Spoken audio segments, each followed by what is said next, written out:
crianças, tudo bem? Sejam bem-vindos ao Miados Históricos, o canal que apresenta a história em pequenos e deliciosos sachês. Eu sou Nicolás e eu estou falando com você a respeito da Guerra Fria. Nós estamos bem no finalzinho dela. Nós vimos primeiro a formação da Guerra Fria, na verdade vimos um panorama geral, vimos a formação da Guerra Fria, vimos o período de a primeira coexistência pacífica, o primeiro momento de distensão e vimos o auge da tensão. E eu falei para você, a partir dos anos 70, a Guerra Fria vai mudar de figura e progressivamente vai caminhar até o final. Bora lá ver por quê? A partir dos anos 70, e aqui cuidado que 70 não é exato, apesar de aqui eu ter escrito 70, é a década de 70, não é exatamente o ano de 70 que vai marcar a virada. A partir da década de 70 e até o meio da década de 80, a Guerra Fria vai caminhar em direção ao seu final. Por quê? Como a gente vem conversando nos vídeos anteriores, a Guerra Fria é uma guerra de ação e reação. A Guerra Fria é uma guerra de disputas ideológicas e principalmente de demonstrações de superioridade. Isso faz com que tudo que um faz, o outro tenha que imitar. Mas também significa que quando um entra em declínio, o outro não precisa manter o mesmo nível de desenvolvimento, principalmente bélico, principalmente militar, armamentista. Sabe por quê? Porque isso é muito caro. Então, vai chegar uma hora em que a Guerra Fria ela vai se tornar insustentável. Aliás, essa é uma das questões da contracultura. A contracultura questiona os gastos da Guerra Fria, certo? A necessidade absurda de mostrar superioridade através de armas, tudo isso é questionado. E os anos 70 vão marcar uma primeira crise nos Estados Unidos. Os anos 70, não é o ano, aqui já coloquei diferente.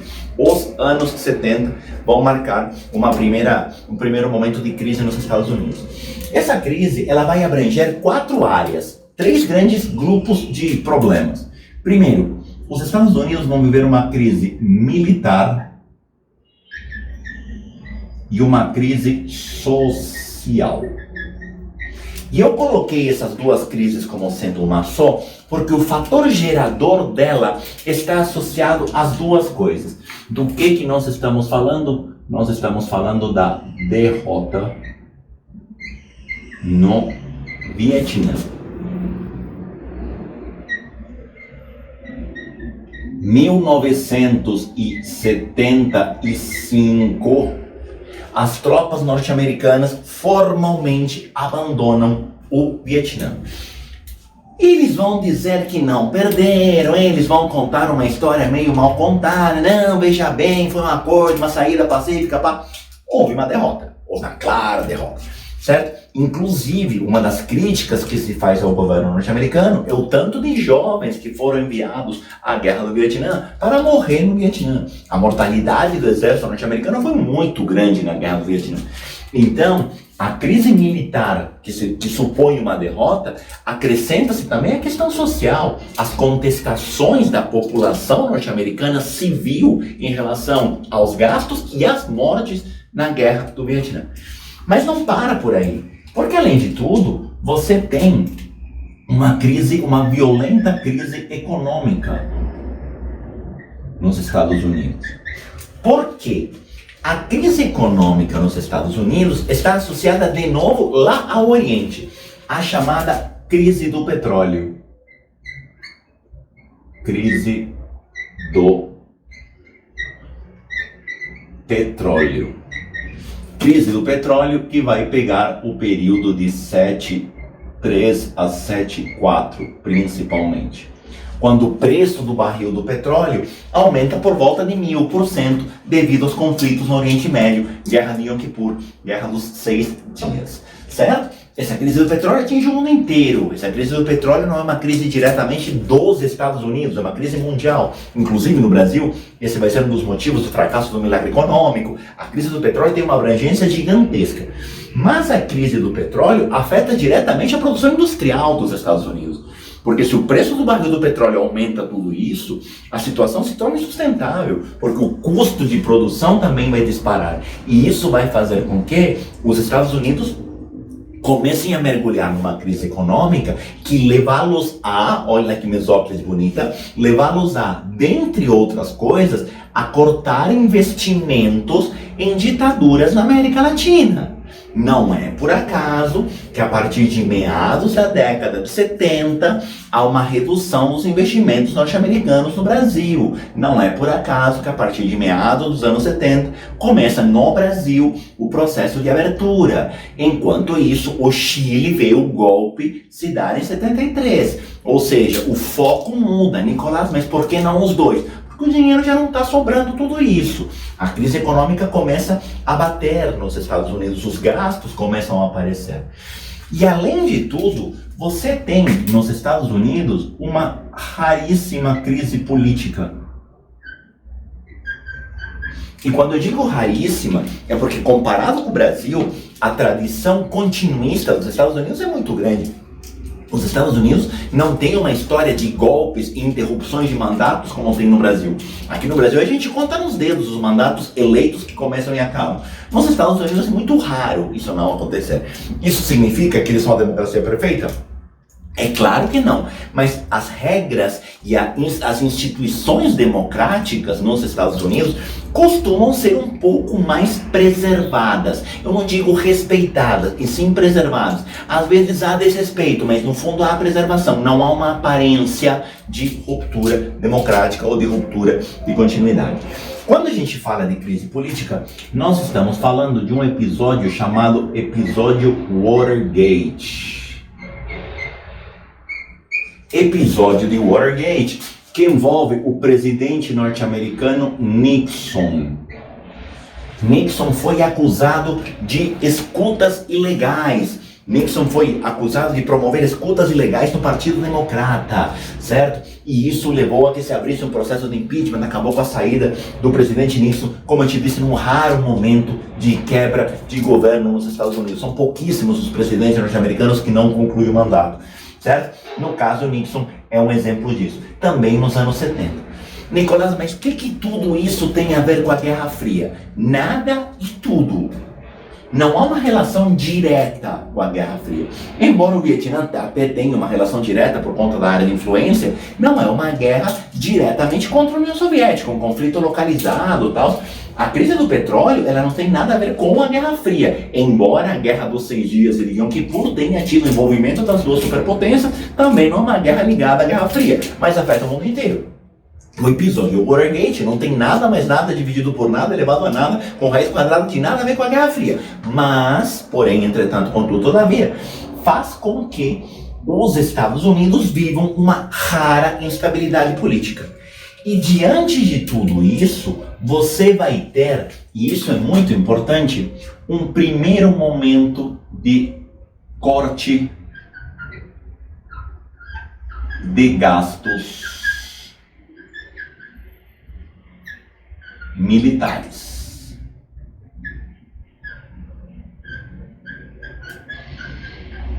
Num primeiro momento, você vai ter um corte de gastos militares, uma redução da corrida armamentista. Aparentemente, isso levaria a um declínio da Guerra Fria. Porque se os Estados Unidos diminuem a corrida armamentista, a União Soviética também tenderia a diminuir a corrida armamentista. O problema foi que, no início dos anos 80, uma eleição nos Estados Unidos acabaria mudando o rumo da Guerra Fria. Por quê? Eleito presidente norte-americano Ronald Reagan.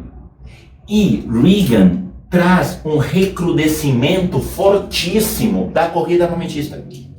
Reagan vai investir fortunas em indústria bélica novamente. Lembrando aquilo do qual eu já te falei algumas vezes, principalmente no pré-Primeira Guerra Mundial. A indústria bélica, acima de bélica, ela é uma indústria. A indústria bélica, ela tem uma lógica econômica. A produção de armas, ela tem uma lógica econômica, comercial. Produzir para vender e se enriquecer com isso. Não é só produzir armas por uma questão ideológica. É claro que isso tem ideologias por trás, mas tem uma lógica profundamente econômica.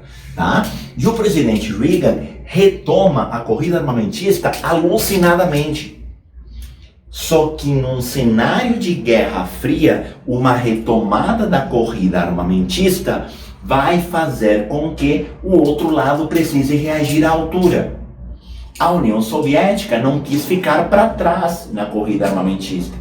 E esse foi o início do fim soviético. A partir dos anos 80, com a retomada da corrida armamentista nos Estados Unidos, retomada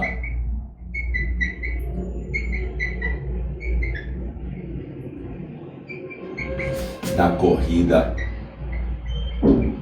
armamentista nos Estados Unidos,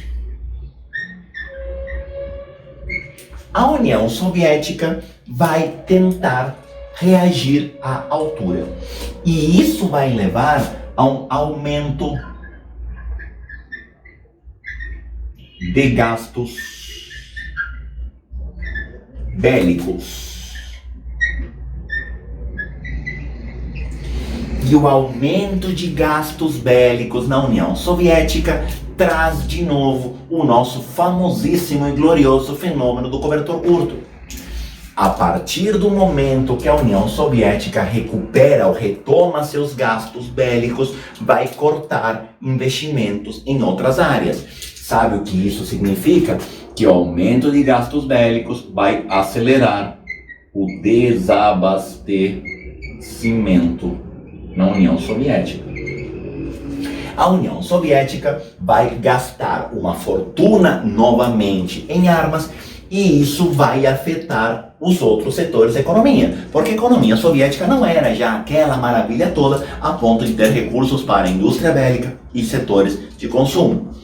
E tudo isso piora mais um pouco quando ocorre um último conflito localizado que também não tinha uma relação direta com a Guerra Fria, mas acabou tendo, que foi a guerra no Afeganistão. A União Soviética, na tentativa de ampliar a sua hegemonia na região do Oriente Médio, vai entrar para dominar o Afeganistão e vai sofrer uma acachapante derrota no Afeganistão. E isso é muito grave para as pretensões soviéticas. A derrota no Afeganistão.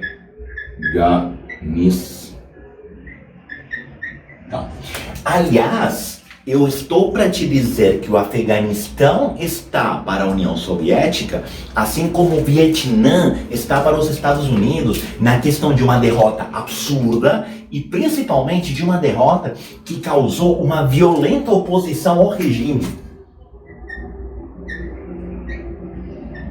Oposição popular ao governo. Eu preciso te contar um daqueles momentos em que a gente comprova que a história não gira, ela capota. Nessa derrota no Afeganistão, é importantíssimo o papel dos Estados Unidos armando e treinando um grupo afegão chamado Grupo Talibã. Inclusive, um tal de Osama Bin Laden recebeu treinamento dos Estados Unidos. E se eu te dizer que foi treinamento aéreo, você vai achar que eu estou brincando e não estou. Treinamento aéreo norte-americano foi dado a grupos paramilitares afegãos, inclusive o grupo Talibã, com a presença de Osama Bin Laden. A história não gira, a história capota, certo? Só que naquele momento era interessante para conter o avanço soviético. Resultado: a derrota soviética no Afeganistão acabou promovendo um enorme colapso, tanto político, quanto social, quanto econômico, certo? Chegamos ao chamado colapso econômico. Por que a economia soviética colapsou? Basicamente, por conta do atraso. Tem uma questão aqui que é sempre importante lembrar do atraso, que é o fato de você ter uma economia sem concorrência. Tá? O fato da economia socialista não apresentar nenhum tipo de concorrência, porque tudo é do Estado e toda a produção é do Estado, ela tem, como tudo na vida, é uma faca de dois legumes. Sabe por quê? Porque tem um lado que pode ser positivo, que é a questão do custo, certo? O Estado garante o acesso a todos, ou quase isso. O Estado garante um padrão mínimo de qualidade. Só que esse padrão mínimo de qualidade, ele é mínimo mesmo. Por quê? Porque qualquer padrão acima do mínimo é caro. E dinheiro a gente viu que não tem, porque foi tudo para a indústria bélica. E isso já vem de longa data. Vem lá dos planos com o Kennedy e o Stalin, lá em 40 e poucos. Aliás, antes mesmo, em 30 e poucos. Tudo bem? Segundo ponto. Tem uma questão aqui, e eu vou tentar trazer para o seu contexto de vestibular, para você entender onde eu quero chegar. Suponha que a sua concorrência no vestibular fosse 0,5 candidatos por vaga. Suponha que sua concorrência no vestibular fosse menor do que 1, ou seja, você nem precisasse fazer uma grande prova. Fazer uma provinha de mediana para baixo você está dentro, porque a concorrência é menor do que 1. Sim? Vem cá, você passaria domingos a fio estudando? Você ficaria às vezes de madrugada assistindo videoaula, como por exemplo você pode estar assistindo agora de madrugada essa videoaula? Aliás, se você estiver assistindo, deixa um comentário para mim, eu vi de madrugada, Nicolás. Você se prepararia com a intensidade que você se prepara, com o afinco que você se prepara para um vestibular cuja concorrência fosse 0,5? Eu te diria que não. Provavelmente não. E tá tudo bem, não tem nada de errado com isso, tá? O fato é, a falta de concorrência vai jogar o nível para baixo. A qualidade ela cai. O atraso tecnológico era gritante. Porque não tem nada para concorrer com aquilo que o Estado faz. E o Estado não tem dinheiro para fazer coisa melhor. Soma isso ao desabastecimento causado pelo aumento dos gastos bélicos, a União Soviética vai ter a sua economia basicamente colapsada nos anos 80. E aqui não é uma questão de dizer os Estados Unidos venceram. Podemos até fazer essa análise, mas a questão é muito mais complexa do que isso. A questão é o custo disso para a população soviética. A população soviética que não, em todos os casos, concordava com aquilo que estava sendo feito. E isso vai fazer com que a oposição ao governo soviético se torne cada vez maior. E nessa oposição ao governo soviético, vai aparecer alguém que fazia parte do governo, afinal de contas, no regime totalitário, partido, Estado, só uma coisa só, que vai promover uma série de reformas para tentar melhorar a condição soviética. De quem estamos falando? Estamos falando de um cara chamado Mikhail Gorbachev. Gorbachev promove uma série de reformas na tentativa de melhorar a condição de vida da população. E essas reformas passam por 3 pontos. Primeiro ponto, o desarmamento.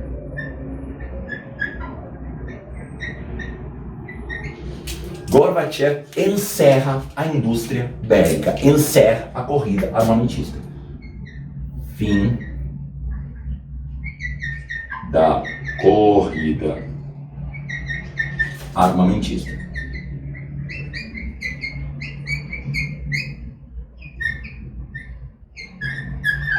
E ele vai além. Gorbachev retira todas as tropas soviéticas espalhadas pelo mundo, inclusive no Afeganistão.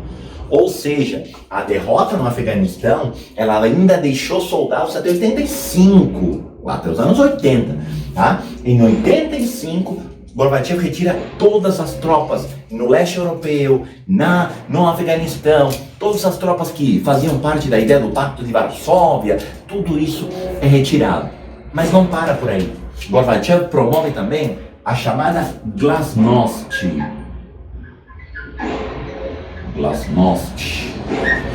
Glasnost significa transparência. Glasnost significa transparência.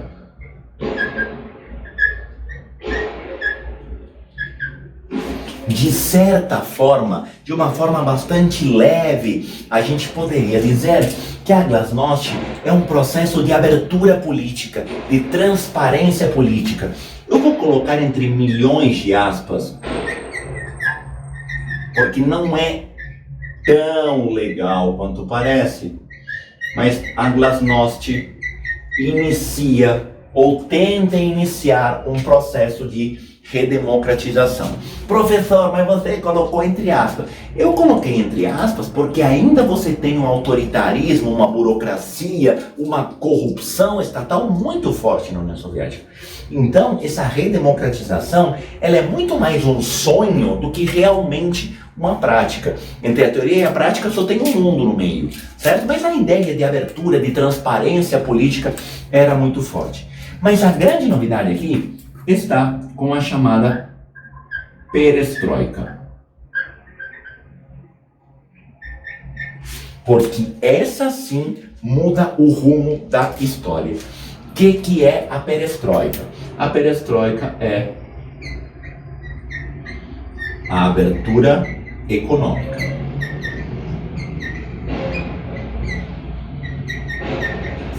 Para resolver a questão do desabastecimento, para resolver a questão do atraso, Gorbachev abre a economia soviética ao mercado, permitindo a entrada de multinacionais, permitindo a entrada de produtos estrangeiros. Isso é uma ruptura radical com o modelo socialista estabelecido até esse momento. Isso pode ser visto, de certa forma, como um projeto que lembra um pouco o que o Lenin fez lá em 21, quando, após a Guerra Civil, ele promove a abertura para tirar a Rússia do buraco. Sim? Isso marca o fim formal da economia fechada soviética. E isso começa a encaminhar o final da Guerra Fria. Por quê?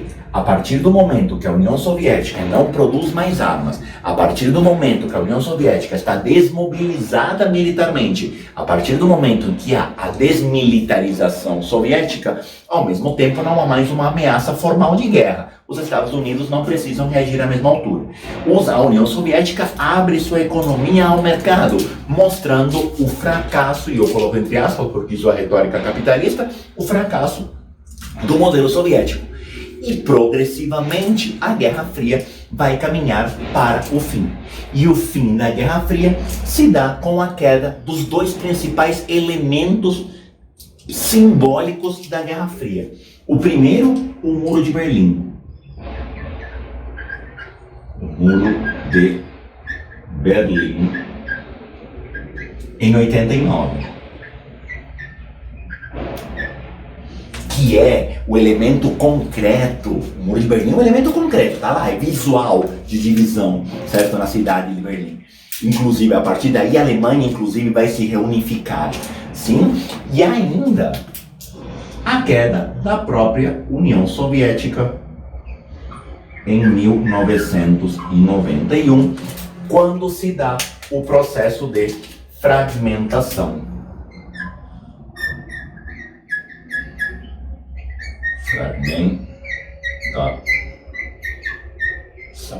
Fragmentação esta que não é nada tranquila, tá? Fragmentação esta que vai gerar também uma série de conflitos internos.